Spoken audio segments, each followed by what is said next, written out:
Thank you everyone for coming. It's good to be here and be outside of Washington and get out amongst real folks and real people and get away from that. All that's not happening right in the world that's going on in Washington. But I wanted just to take a few minutes and introduce to you to what we're trying to do and what we're trying to accomplish at the Chamber with regard to energy issues and energy policy. And then Christopher's going to talk a little more specific about some developments that are happening in different parts of the country. But just to introduce you to the Chamber's Energy Institute, we're an organization that was formed about 5 years ago at the Chamber when some members across a bunch of different industries had indicated to the Chamber that there needed to be a more robust discussion about opportunities that were happening in the energy sector and to try to lay out and try to promote some common sense energy policies. We do take exception at times to some policies that we think aren't right, but we're also trying to really put the face on what needs to be done and the opportunities for development and what it means to energy security and to jobs and the economy in our country. And so what we did was we organized this Energy Institute, and we really have the position that we promote in all of the above energy policy. I'm going to talk today a lot about, and Christopher will talk a lot about natural resource development, particularly with regard to extractive industries, coal, and I'm going to talk about Canadian oil sands, and we're going to talk a lot about natural gas, but really want to emphasize that we also do promote the use of nuclear power, and we do promote the need for alternatives and to build efficiencies that we can, so we can realize some benefits from new technologies and the efficiencies that come from, that'll help our industries and also help our economy and our environment going forward. So that's what the Energy Institute does, and part of that, I have just been at the Chamber for about a year, a little over a year. I was at the American Petroleum Institute before. I was a lobbyist there. I was an evil Washington lobbyist. And I worked on refining and downstream issues, on some environment issues. But I also got very involved in working on Canadian energy issues. Canada is a huge partner for us. We import about 1.9 million barrels a day from Canada of oil, which it has a potential to increase to about 3.5 million barrels a day. And when you go out about, up until recently, when you went out and talk to people in America and ask them, where do we import most of our oils from? Of course, places like Saudi Arabia will come first to mind, and so Venezuela and other places like that. But it's really Canada, neighbor to our north, and we have a tremendous amount of benefit from working with them. So we felt it was important to start to go out and talk to businesses, educate them, and get them more involved and more interested in these energy issues. In particular, for me, was to talk about Canadian energy and the benefits that are coming from this development up there. Then obviously Keystone XL, the debate happened over that pipeline, and so it really elevated some of the conversation much more into the America's consciousness about what's happening with Canada and this realization that we import a lot of energy from there. And so even more, so we felt it was more important to get out and start talking to people even more about this issue. So we built this partnership to Fuel America, which is a organization where we've tried to network businesses and small business organizations around the country who understand the importance of Canadian energy to the United States, or understand the benefits that they may realize directly from engaging in Canadian energy development. So we feel that for every barrel of oil that we import from Canada, it's better than importing from somewhere else in the world that doesn't have our best interests in mind. We feel that the jobs and the benefits of working with Canada are better for our country. In Illinois, you have about 100,000 jobs here dependent on producing some good or service that is being shipped up to Canada every day. And that's probably more than any other state. We've estimated there's about 800,000 jobs in this country that of people who are shipping goods and services up to Canada every day to develop their oil up there. So while there's not being developed specifically here, there's a lot of benefit. Companies in about 49 states, we haven't been able to find a country in Hawaii that's shipping anything up to Canada, just in that part of Canada. But whether it's Caterpillar trucks and the big tires that are being built someplace that go up there to coveralls and other sorts of equipment and widgets, about 90% of 90 cents on every dollar that we purchase and imports from Canada goes back from what they purchase of goods and services from the United States. So I was in last fall at what they call an in-situ site, which is a newer form of Canadian oil development, and they just put about a $3 billion investment into building this new plant. And I asked how much of the products that went into building the plant came from the United States, and they figured it was over 80% of what they had purchased was built at the facility to come from down here. So that's what the partnership is, and we're hoping, I'll give a little plug that we're hoping after you listen to us today and you can get some more information that you might be interested in joining. We don't ask for any money, we don't ask for any sort of any contributions other than some of your time. I send out information every few weeks and try to keep people up to date on some of the energy issues that are happening nationally, so you're tuned into what's happening. And we'll occasionally ask you if there's a hearing on some issue that you might be involved and interested in going to testify at or speak to some folks. Hopefully you'll become more better energy advocates on your own, that you'll get to understand these issues a little bit better, and when you go talk to your congressman, if you're having cocktails or at a Kiwanis or a Rotary Club or at church, or I always like to see cocktails in your neighborhood and people start to talk about these some issues, you can help get them better educated on why these energy issues are important in the United States and important in America. I've already gone through this a little bit about the benefits of Canadian oil sands, and we have a lot more of this information on our website that you can access, but we're going to continue to talk about this throughout this Keystone debate and beyond, because it's just a tremendous opportunity there. And as I mentioned, we're active in 11 states. Most of them are receiving, as I talked about with Illinois, its oil sands benefits, but also many of the other states are either pipelines, where they have a tremendous amount of jobs that are dependent on Canadian energy, or they also benefit from the crude that's coming in to those states from different places, from Canada, and the refineries that are operating there. That's why we identified those. If we have additional resources or in time we start to build this out, we're going to try to identify more states and continue to work in them as well. But we felt these were crucial because the direct benefits that you're seeing from these Canadian oil sands development. We also started with 144 members. We're up to almost 300 now, just in the last few weeks. And we feel that while the number is significant, it's what's more important, it's the breadth and reach that you have as people involved in your communities and people who are looked at as being experts in a voice that can speak to reason and why this public policy debate and why these things are important, why the energy issues are important. And we just put a little sampling of some of the different types of businesses. They range from lots of chambers of commerce, obviously, because we have that network, to also some of the economic development agencies in each state. I was just in South Dakota on Monday, and I had representatives from accounting firms and banks and small restaurant owners and innkeepers and whatnot showing up, because I understand the benefits of this energy development and what potentially directly for them, but also the need for energy security in this country. So it's been encouraging. The banker had come up to me and said, what's your connection? How did you make the connection they had? She said, we're a small bank, but our biggest loan is out to a trucking company that's shipping pipe from Colorado all the way up to North Dakota right now, and in some places in Canada. So that's why we're here, and it's our biggest loan, and we think it's important to get more engaged on some of these issues. Just wanted to touch upon Keystone. I wanted to give you a little bit of an update. The red indicates the originally proposed Keystone pipeline route. It's about 1,600 miles of pipeline that it's going to potentially carry 800,000 barrels of oil in from the United States a day.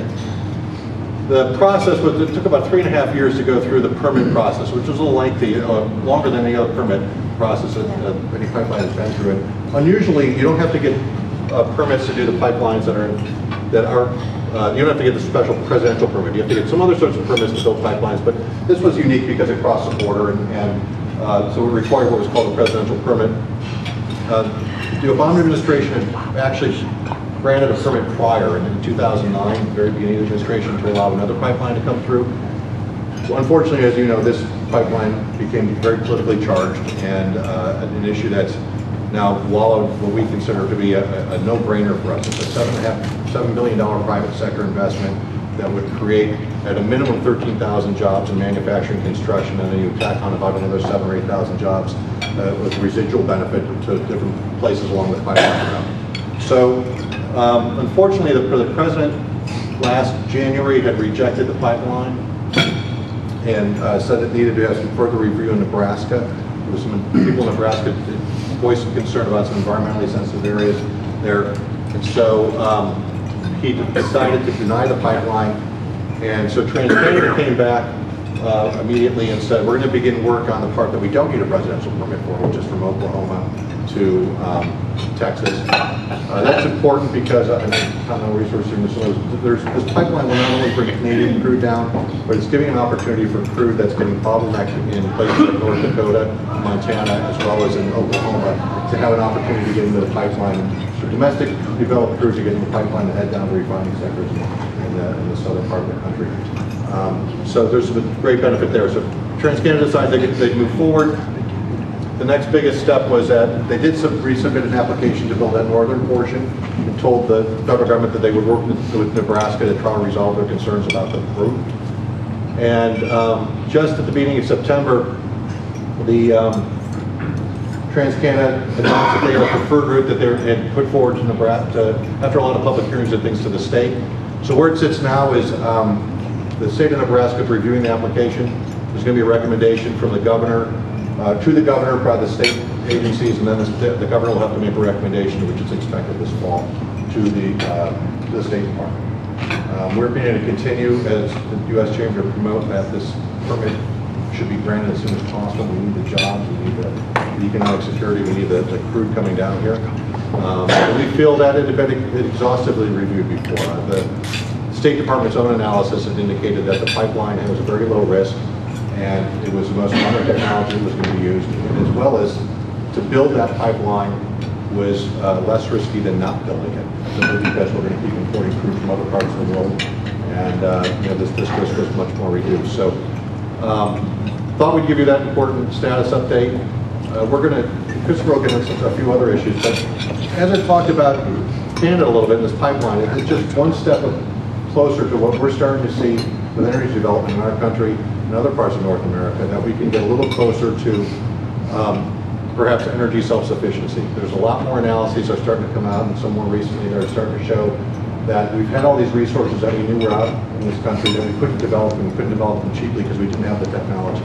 But as technology is moving forward, when we talk about advances in innovation and technology, people often think of what's happening in renewables, what we need to do to get more wind and solar and better battery technology. But the oil and coal and other industries that we've that have been around for a long time are finding new ways to innovate and advance technology at a very rapid rate, and are enabling us to get these resources in a way that we hadn't been able to get at before. So it's taken some investment, some time and energy, but we just think it's an incredible opportunity to start to look forward and look at the future projections, to be able to have North America, between Canada and the United States, perhaps in a position where we're developing and have the opportunity to develop all the resources that we need in that combination of oil, gas, coal, and other sorts of resources. And we need to really continue to promote.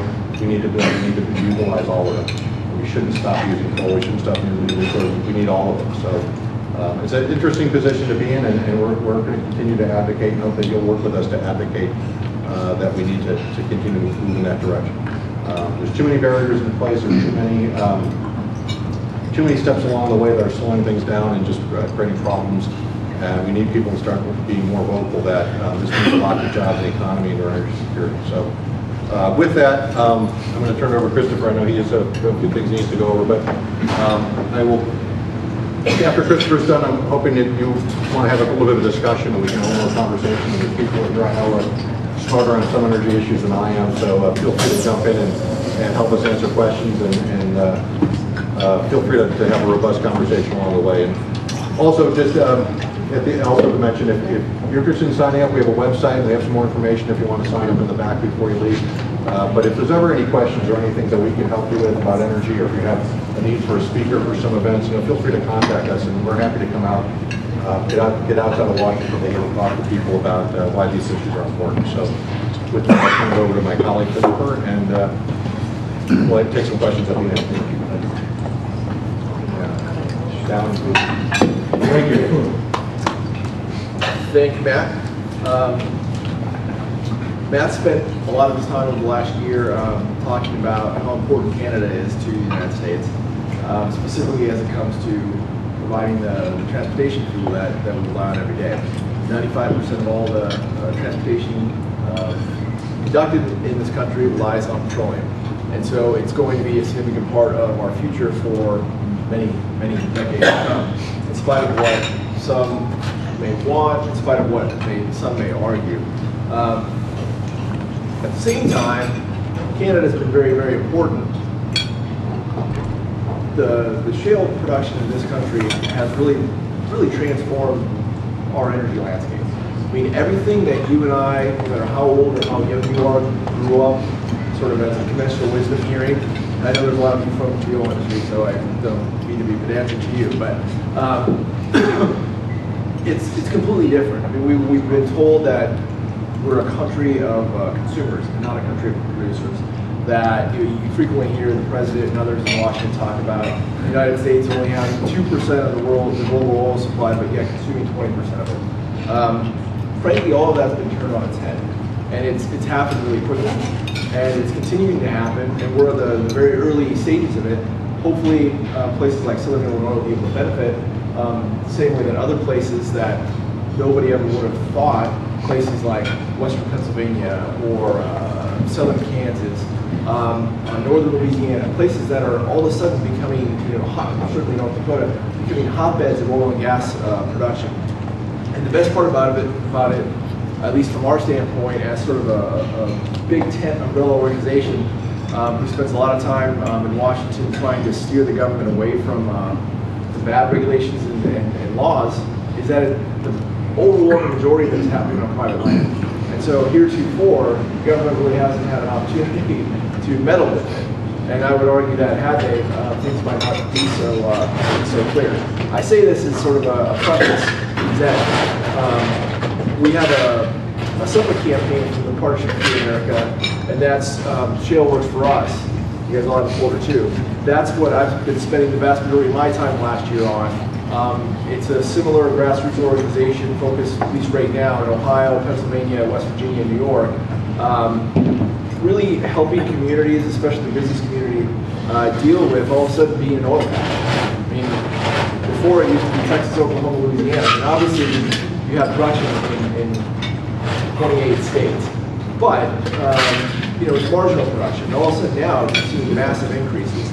And we have started this campaign to help the broader business community, first and foremost, understand what it means to them, and that there are massive benefits for industries and sectors outside of the petroleum industry. And then also, especially for the general public, for them to understand that there is this massive groundswell that's benefiting businesses well beyond the petroleum industry.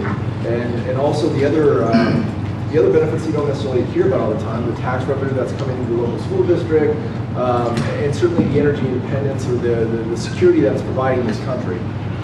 We generally defer to our colleagues in the petroleum specific associations to deal with the health safety discussions. Our credibility as a chamber is not in the technical aspects of how oil and gas is produced. But to a large extent, this other side of the debate really hasn't been portrayed, especially in places where the debate has been most lively, places like Pennsylvania, places like Ohio. So I'm going to take a step back quickly and kind of go over a lot of things, try to give you sort of our assessment, I guess at the DC level, and as the chamber level. I mean, at the end of the day, I don't think there's anyone in this country who's more all the above than the chamber. Our membership proves it, and we tend to make friends and sometimes enemies in both parties because of the breadth of what we support by way of energy policy. So a little bit of basic background that has an assessment of where we are right now and sort of where we're going. I already touched a little bit upon oil and gas. Matt did too. It's not all coming out of our ground. We're still importing the vast majority of all the oil we use in this country. Somewhere in the neighborhood of about 60% right now of crude itself. But what are the impacts of all this new production in this country? Not just oil, but also natural gas, obviously. Natural gas came first, and now we're starting to move into the liquids.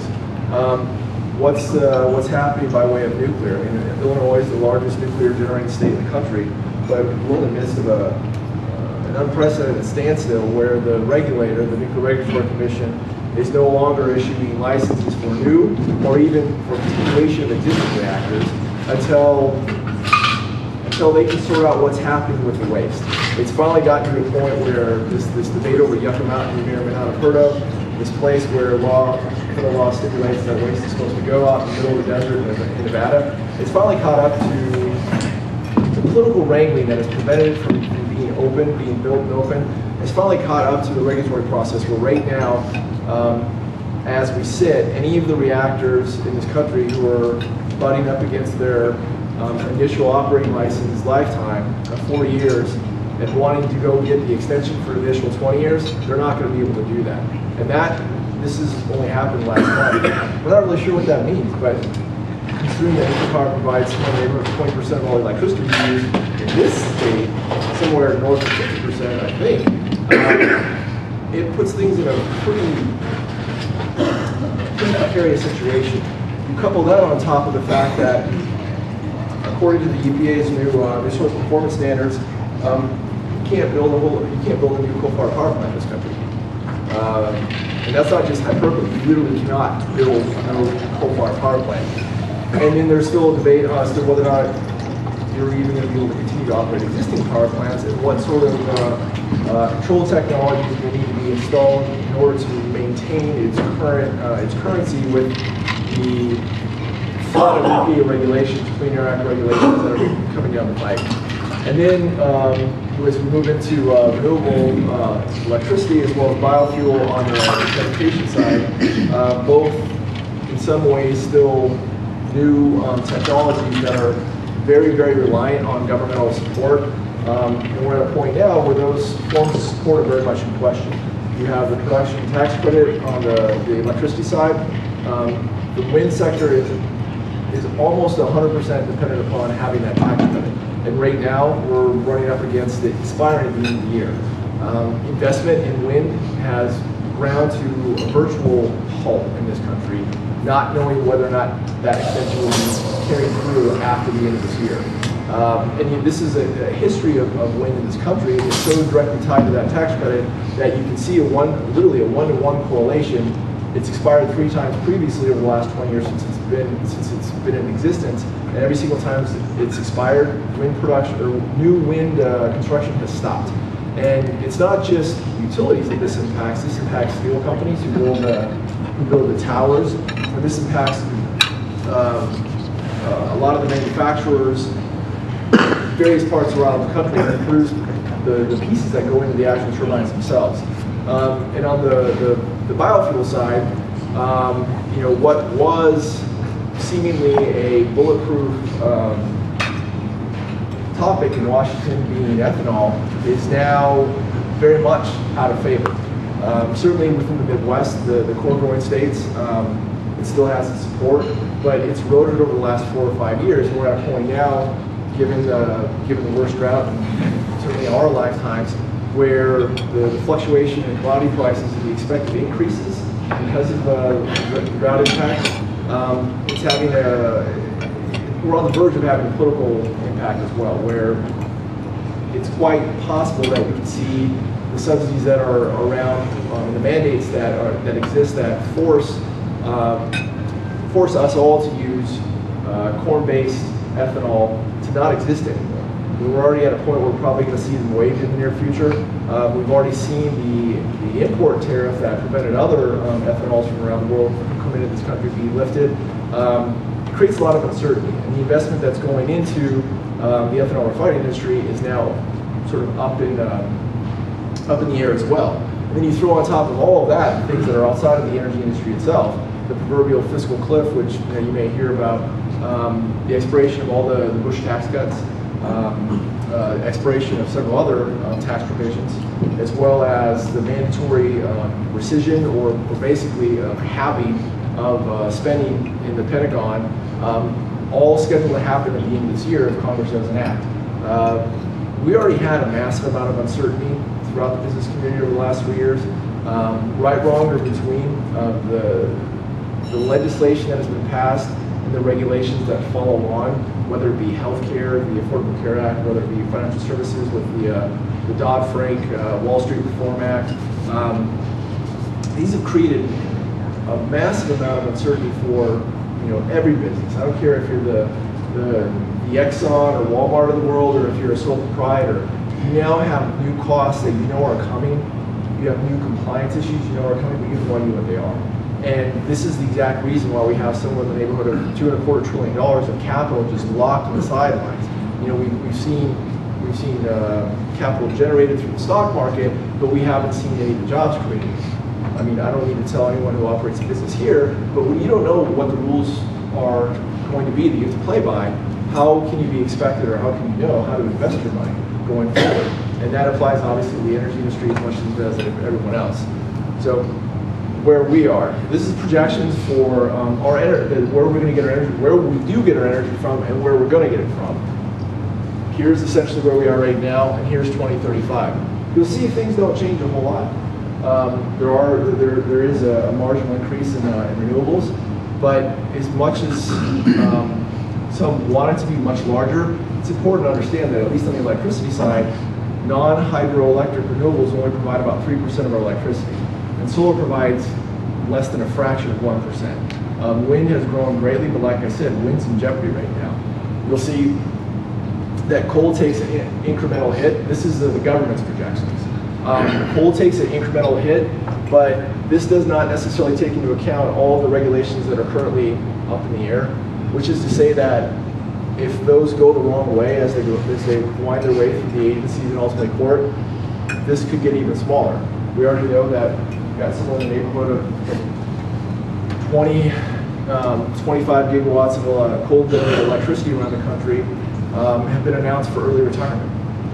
We know that the coal companies themselves have already announced somewhere in the neighborhood of about 5,000 jobs have been furloughed or essentially fired because they're closing mines, because demand in this country is perceived to be going down. It's not perceived, it is. Part of that, to be fair, part of that is the regulatory side. Part of it is also the resurgence of natural gas in this country. Natural gas, as many of you know, is flooded. Those of you who produce it, I wish it weren't. Those of us who consume it think it's a great thing. Maybe not quite as cheap as it is now, but that's causing a lot of utilities to switch what they're burning to create electricity. We're in election season, obviously. And while there are many issues on the table, some of them profound, energy prices always have some of an impact. So I put this on here just as a comparison of over the last 6 years, how energy prices per household have continued to rise.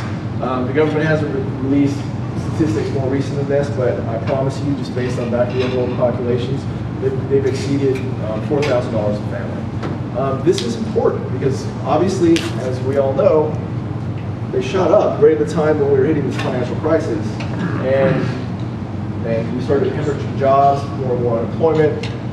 It's a bad confluence of events, and it certainly makes people a little more conscious of what's going on in the energy landscape, which is why you see a shift in public support for various forms of energy.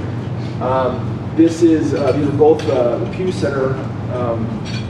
It's a relatively reputable public polling entity, not necessarily pro-industry, not as environmentally aligned as some of the other Pew organizations. But I put this up here just to show the change. 2 polls, one taken in March of 11, and then one a year later, March of this year. This is a false choice, but it shows my point of how public perception has changed. If the people being polled were given the option, which way should we go? Should we go towards alternatives like wind, solar, hydrogen, or should we stick with traditional sources, oil, coal, natural gas? A year ago, it's pretty profound. It was a pretty widespread between, yes, we want to move in this new direction towards renewables. Fast forward a year later, that spread has shrunk considerably. We looked at offshore drilling, same sort of thing. As oil prices have gone up, gasoline prices have obviously gone up too. It's kind of snuck up on us right now. They're as high as they've been in 3 or 4 years at this point in the year, but they haven't gotten quite the same coverage as they normally do because they kind of happen gradually. But you look at public support for offshore drilling. You go back to 2010, which was right after the June of 2010, which was right after the Macondo explosion in the Gulf. You saw more people were against it than supported it by 44 to 52. You fast forward just less than a year and a half later, and all of a sudden now you have 2/3 of Americans supporting it. in spite of having that recent memory of that smoldering rig in the middle of the Gulf of Mexico. And it's because prices keep going up to every American, and they're not necessarily willing to make the choice right now that, yes, let's invest in the future, but maybe not quite yet. We got a lot of energy, in spite of, this goes to my point before, in spite of what some may say, we have a lot more than what anyone realizes. Without getting into the weeds of how you calculate a reserve and whatnot, I mean, at the end of the day, just the resources we have, we know. We can't necessarily get to all of them right now with the technology we have, and we can't produce all of them at an economic rate, but we have almost 500 years of coal. We've got, ultimately, all the coal combined, we've got almost 10,000 years. That's not a misprint, that's real. That's the geologically how much coal we know we have. We've got over 500 years of oil, and we've got over almost 600 years of natural gas. Again, we can't get all this today. We have a lot. We've been led to believe that, again, we're a consumer country, and we have to suck off the rest of the world. Sometimes it's beneficial for us, sometimes it's not. But we need to, we're in a process of reforming our energy policy to focus on the reality that we have an abundance of energy. And this doesn't touch upon the biofuel resources we have, or certainly the infinite renewable resources we have either. But we are a country of abundance. But one of the reasons why we've been led to believe that we aren't, not only because it was perhaps too expensive to produce some of it, is we can't get access to a lot of it. I mean, we own federal lands. We as taxpayers, frankly, as citizens in this country, we own them. But they're very much locked up. You've heard all kinds of hyperbole about, okay, yes, we're now producing more oil and gas than we ever have, and whether or not the federal government should take responsibility for any of that, any one politician or not. Here's the facts. Over the last 3 years, you see production of both gas and oil on private lands increase, on federal lands decrease. So our overall production has increased, but it's in spite of what the federal government has done. And here's why. Maybe. We don't have access to anything. This is our federal offshore. We own this as Americans. Up to 300 miles off the coast and up and around Alaska too. The red areas are all areas under this administration that are off limits. Not even, I don't need production. You can't even go out there and explore and try and figure out what's out there. So when people say we only have 2% of the world's proven oil reserves, it's dubious at best, because we don't know how much we have. We're not even allowed to figure that out. This is ultimately 86% of all of our offshore resources can't even look at. It's about 82% of all of our onshore resources. It's not as big of a deal once you move east of the Rockies, but out here, the federal government owns the vast majority of that. And if we can't get access to that, we certainly can't supplement all that's happening on private lands. So, the saving grace, private lands. And this is why. These are the various shale formations throughout the country that have either oil or natural gas, or a little bit of both. And you'll see they're all over the place. It's not just locked up. It's not just that Texas and the oil patch down here is the only game in town anymore. We've got stuff here, obviously, in Illinois, which many of you know firsthand, and you're producing right now. Michigan, all through the Marcellus here in Pennsylvania and Ohio and West Virginia. We've got it in California. Certainly we've talked about North Dakota already. It's everywhere. And this is a glorious thing, because again, it's happening on private lands. And all of a sudden people are realizing firsthand, either through royalty payments or through jobs or indirect jobs, this is a game changer. A lot of people say that. A lot of people project it. This has already changed the game. Washington hasn't woken up to it yet, thankfully to some extent. We're generally 4 or 5 years behind what's happening in the real world, but it's there. So far, we know that gas alone has created about 600,000 jobs, new gas development in new shale plays. It's expected to create another 600,000 jobs. Right now, we're in the process of doing the first of a kind national study that looks at all unconventional oil and gas. That will show how much, what the macroeconomic impacts have been, and more importantly, what they're expected to be going forward. We'll have the first part of that released in mid next month. But again, in spite of all the effort that a lot of us in in and around the industry have put into this. There hasn't been a national study that's explored what the overall macroeconomic impacts are. How much tax revenue have oil and gas created at the state level, at the federal level, and more importantly, what will it look like going forward? I mean, we're starting this fiscal cliff, and everyone in Washington is strangling each other trying to figure out where the money's going to come from. Notionally, everyone agrees that we probably shouldn't cut the Pentagon's budget by 40%. Having new royalties come in is one way to help offset that. All the jobs right now, as some of you probably know, have been calculated state by state. Apples and oranges, sometimes they're the same, sometimes they're not. Part of our study will follow that molecule of hydrocarbon all the way through the entire economy, all the way through the consumption side of it, and basically hopefully show us what this means to everyone. And will help us as a chamber explain to businesses, many of them don't quite understand it yet because they generally don't work in the petroleum industry, and more importantly, America as a whole, how everyone is benefiting or has the potential to benefit from this. And we're also going to look at more regulations being lumped upon it and what that's going to do to production. We're also going to look at some of the current regulations maybe being more workable and what that's going to enable us to do. Here's where we are with oil supply. A lot of this goes into what Matt was saying earlier about moving towards this idea of energy security and perhaps even as a continent, North America being somewhat self-sufficient. Here's where we are right now. The blue is what we're producing at home, the orange is what we're getting from Canada, and the black is what we're getting from overseas, whether it be Saudi Arabia or Qatar, it doesn't matter.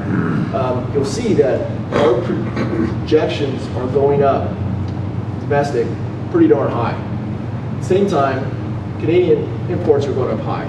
What that means is the amount of imports are shrinking, shrinking, shrinking. This is a projection that a very reputable firm in Colorado put together. They have it down to less than 5% of all of our supply in this country will be imported from overseas by 2020. If you would have said that 2 or 3 years ago, most people in Washington, in fact, even now, they still scoff at me. But it's real. I mean, we are already seeing these production numbers, like in North Dakota, just go through the roof. What that means by way of imports as a whole, this is projected Gulf Coast imports. They show right now, which is predominantly 50-50 domestic and imports, largely the heavy type of oil that comes from the Middle East and from Venezuela. They show that going out through 2022, it's almost gone. It will be completely displaced by domestic production and Canadian production as well. Unfortunately, our website, we get attacked by the Chinese quite a bit. Literally, our website went down last night, so I don't have the slide up here. But this is our campaign that I mentioned earlier. Shale works for us, and again, it's our function is to make sure that the rest of the business industry understands what this means to them.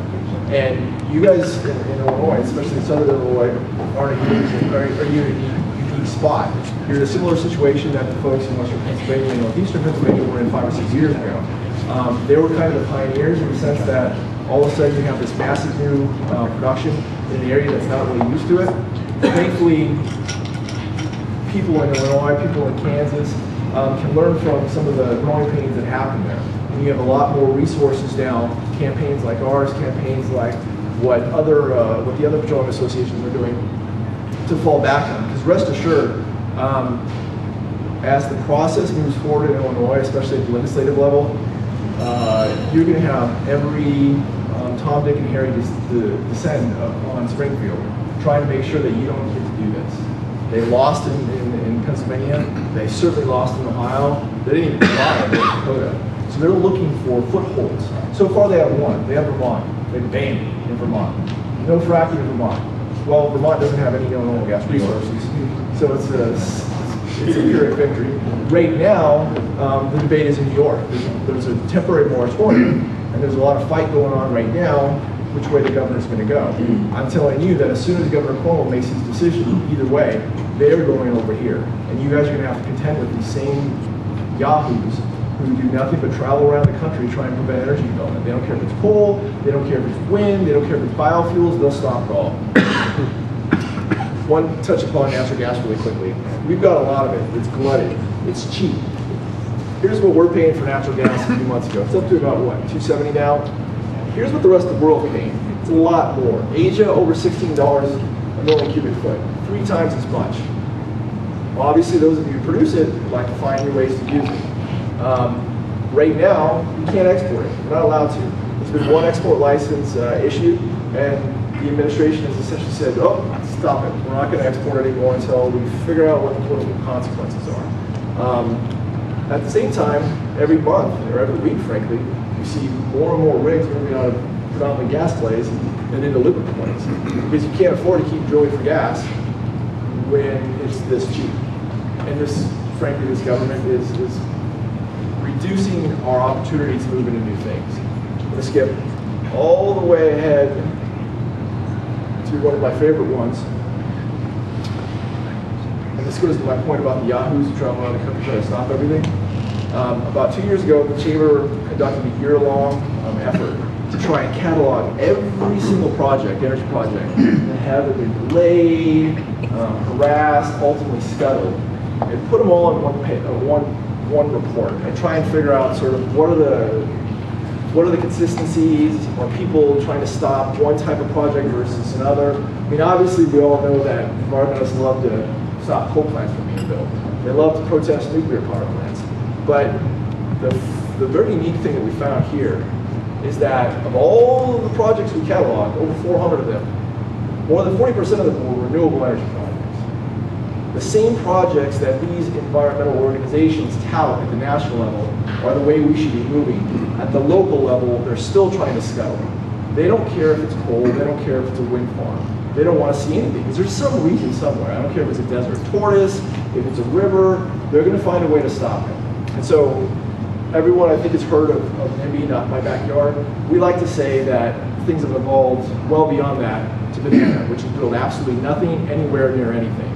And it's a funny punchline, but it's very true. And here's a map of all of them. It's everywhere. And so this is helping us find new political alliances where a lot of folks in Washington who support things like renewables are starting to see this. And they can't get their things built too. I mean, the first ever offshore wind farm in this country has been waiting to be built off of the coast of Massachusetts now for 9 years.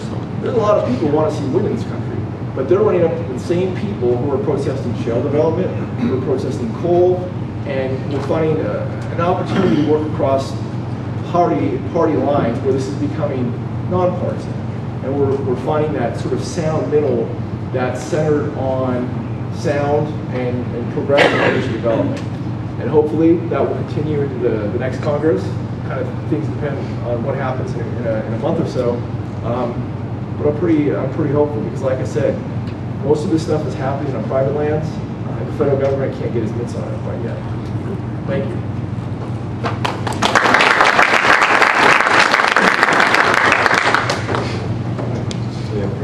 A couple quick points, and then we'll take questions. One is Christopher talked about. We're kind of promoting. We talked a lot about natural gas and oil. We talked about last time we were here in Springfield. We talked a lot more about coal. There's a lot of benefit to what's happening with this natural gas development, but we don't think it has to be a proposition. Well, like a lot of people are promoting that we should continue to use, we should use it in place of coal. We firmly believe we need all of it, and to have the mix is good. We produce a lot of coal in this country. We have a lot of it, and it's been a stable supply of energy for us for a long time. As Christopher mentioned, it's not only hard to build new plants, it's getting harder to maintain and keep the old ones operating. And frankly, as coal production has decreased, we're starting to find ways to try to export it, because other parts of the world, as they're growing, so we're starting to compete with them. They're looking for this cheap supply of energy. We exported more coal last year. It's the highest rate that I think we've had in 40 years. We exported coal, even though production was down in this country, just because other nations need it, and we don't really see the benefit to starting to move all this power generation into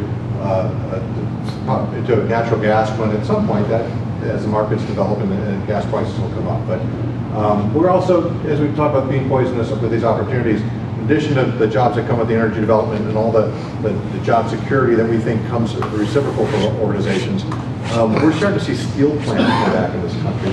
We hear a number of those indications, chemical companies being built who are looking to benefit from these resources, of this cheap power or these cheap forms of energy and these resources that we're now able to get in this country. That's a great story.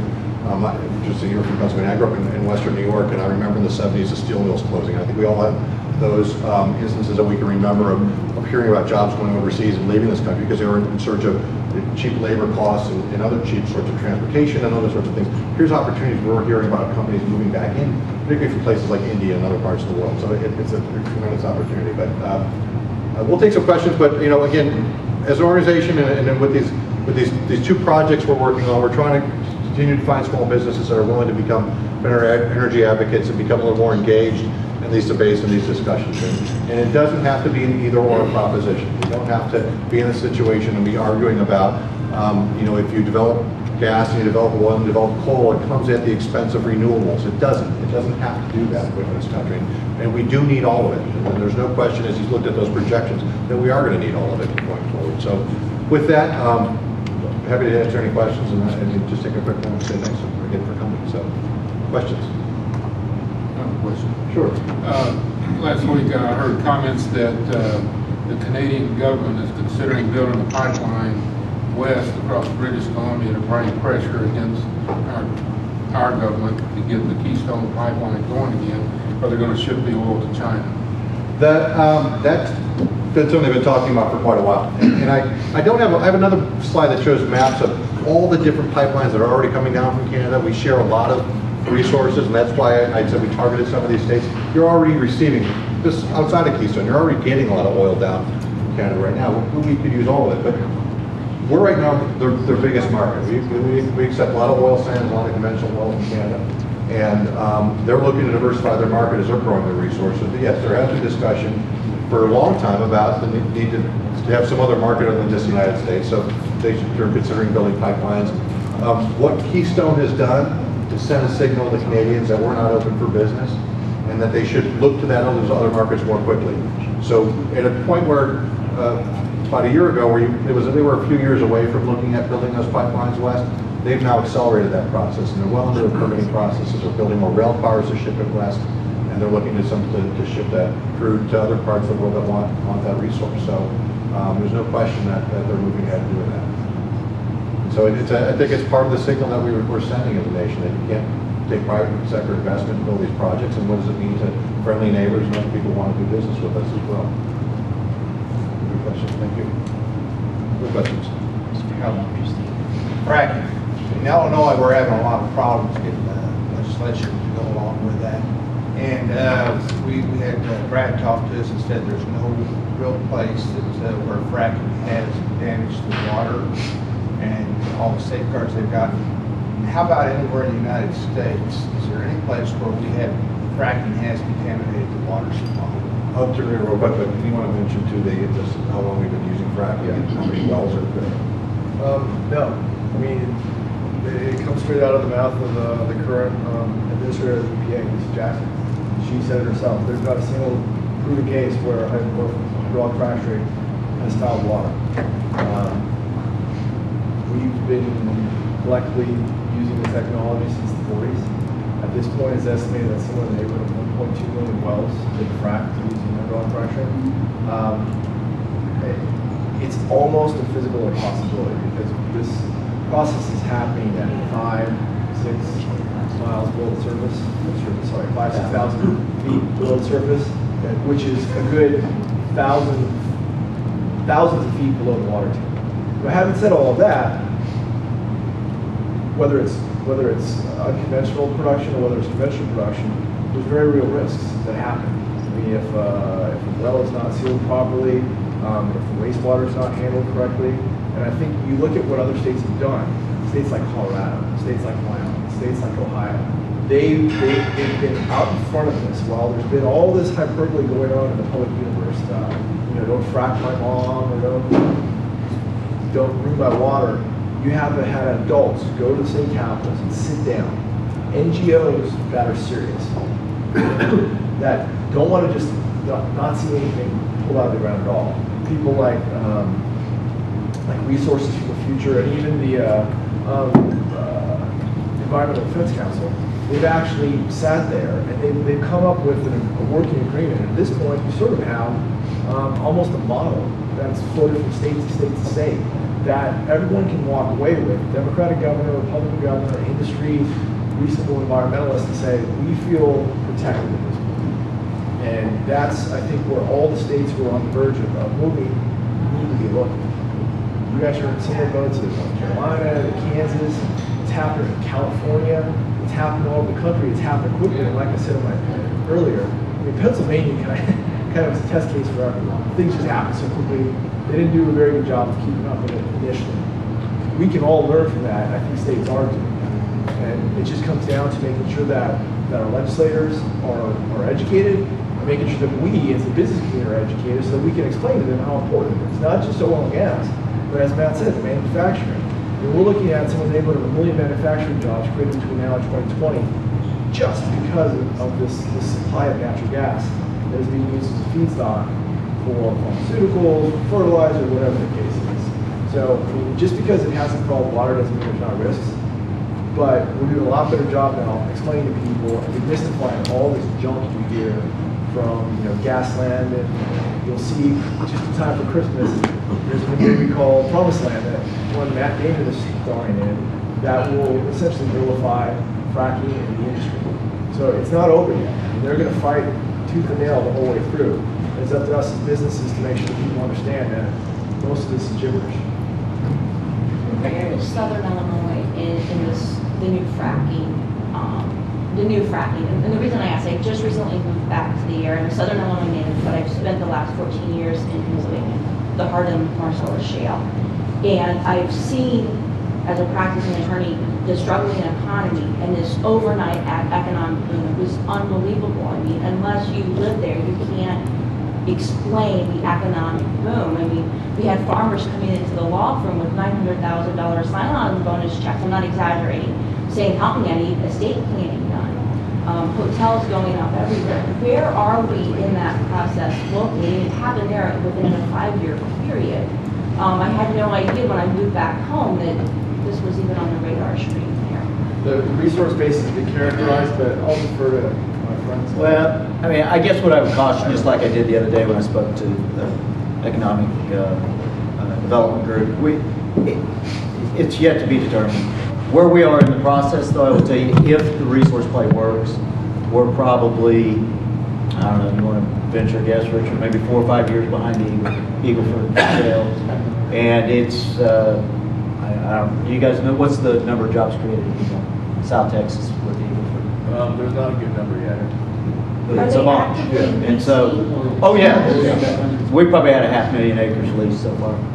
Which obviously shows the industry's getting out in front of this and starting to try to get their hands on property to try to understand what's happening. And as you said, in over the past, my father-in-law has 400-acre farmland in southern New York, and he's called me a few years ago. The lease ran out, nobody's drilled on it for 10 years.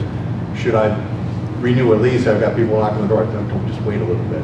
Just wait and see what happens with New York. But they're watching what's happening in Pennsylvania. You're all watching what's happening, and this is part of why we're going out and doing this. I go up to North Dakota and 3% unemployment. You have just this tremendous boom of what's happening. And one of our partners and one of those partnership Fuel America members is a auto parts store owner in the western part of North Dakota. He went from 5 stores 6 years ago to 25 stores today. He owns every building, and he has to pay his workers a month in advance in order to keep them working for him, because they all want to go to oil field and make more money. That's an extreme case, but that's what everybody's hoping will happen.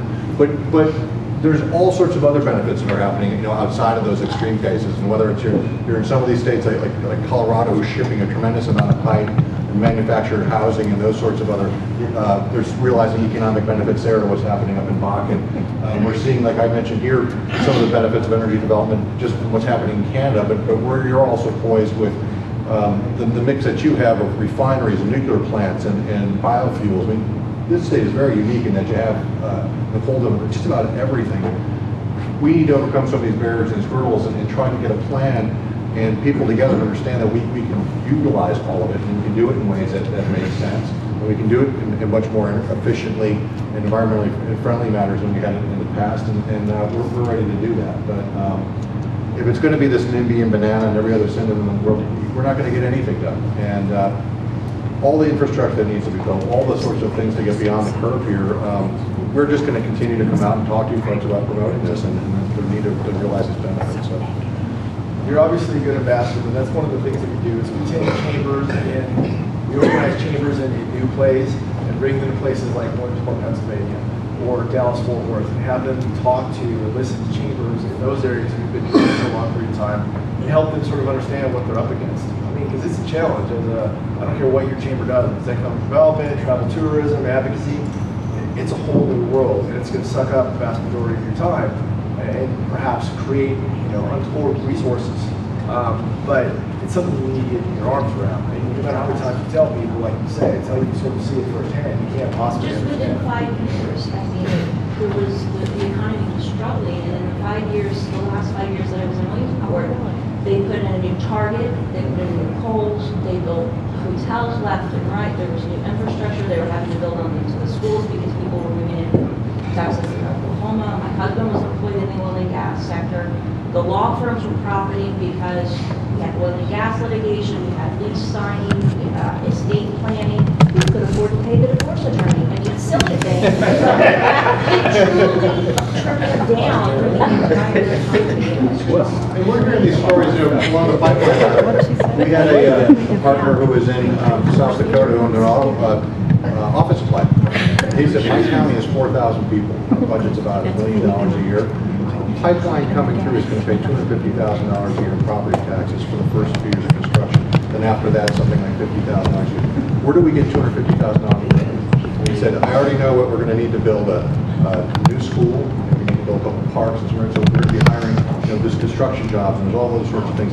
These projects mean a lot, and we're right for this. I mean, we are right on the cusp, and there's communities that are seeing it. And while Williamsport and North, everybody else like Carroll are saying, what's going to happen here? Can we see some of these benefits? And I think there is going to be opportunity. There is going to be some way, shape, or form. It may not be what's happening in North Dakota and some of the craziness up there, or what I'm seeing in northern Alberta and places, but there is a tremendous opportunity here. And it means a lot to this country too, to not have to be afforded these sorts of resources as well. Anything else? We've been keeping here for a little while, but. You said the administration has stopped progress on the Keystone until 2013. What are the first things that are going to happen once that runs out? And how do we get back in the game with that? Through that a little bit. Like I said, the next step is that the state agency in Nebraska has to agree whether they accepted the TransCanada's proposal. They moved the route a little bit around some of these environmentally sensitive areas. TransCanada agreed to do that. And then the governor makes a recommendation at some point, one way or the other, to the administration. That's supposed to happen this fall. President Obama indicated that he would put off making any decision until first quarter of next year, either way. The Romney candidacy has indicated they would make the decision the first day to grant the permit. But so we're likely to expect some sort of decision. Washington's very split. You hear people saying both like, oh, there's no way that he can ignore the benefits of the economy and to labor. There's other people who say there's no way he can ignore the environmentalists and this whole idea of transforming our economy and moving to this greener energy future, and we need to stop this pipeline. So those are the next indication points. One is this decision, this recommendation from the governor going to happen, and is it? And then the second would be whatever administration happens next spring makes a decision on this pipeline. So we're going to keep the pressure up. For us at the chamber and the business representing, we think it's a no-brainer. We just can't see how we can ignore the economic benefits of this project. Many of that's hinge on the November. Oh, right. Hey, you can talk a little bit about some politics. I can't talk about that. Vote for it. Anything else? Well, thank you all for coming. Appreciate Christopher. We hope this was informative. And again, if you have questions along the way or need some more information, go to our website. Stacy and Kristen are here from, they're helping us with the partnership on the ground here in Illinois and in Missouri. And they'll always be happy to help answer some questions. And please let us know if you have anything we can help you with, and we look forward to working with you. Thanks. you.